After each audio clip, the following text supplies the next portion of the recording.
नमस्कार। मिथिला के गीत संगीत चैनल पर अहाँ सबके स्वागत है। आइ एकटा हम परीक्षण सुनबै छी। जो अहाँ सबके नीक लागत अहूँ सब गायब परीक्षण आ चैनल के सब्सक्राइब करब। रात रानी दुल्हनिया गुलाब दुल्हा, रात रानी दुल्हनिया गुलाब दुल्हा, उनका मुख ऊपर शोभन रुमाल दुल्हा, रात रानी दुल्हनिया गुलाब दुल्हा, शोभे मुखवा पर सुंदर रुमाल दुल्हा, शोभे मुखवा पर सुंदर रुमाल दुल्हा, सूरजमुखी चंपासन तोहरो सूरतिया, सूरजमुखी चंपासन तोहरो सूरतिया, जुल्मी नजरी और तिरछी नजरिया, जुल्मी नजरी और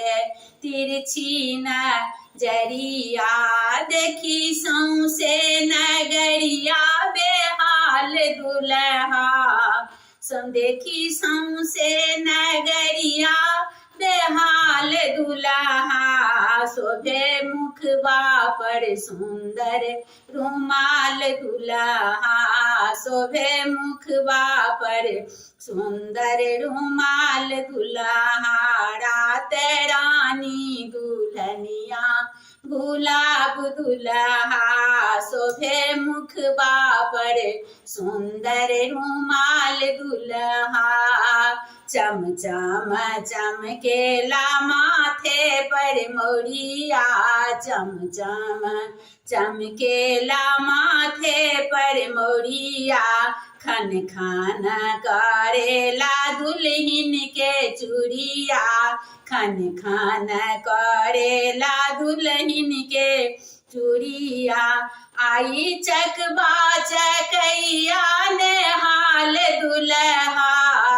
आई चकबा चकैया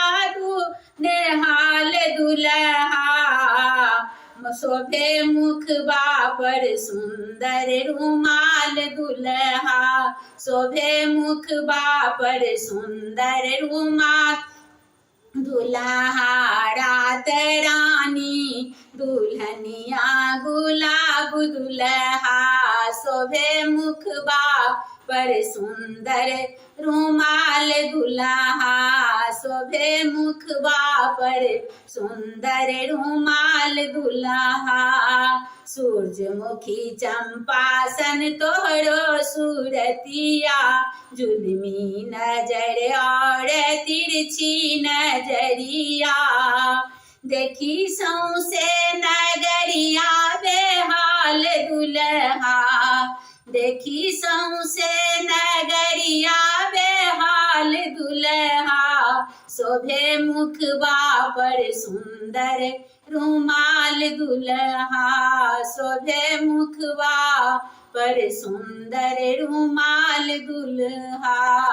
शोभे मुखवा पर सुंदर रुमाल दुल्हा। धन्यवाद।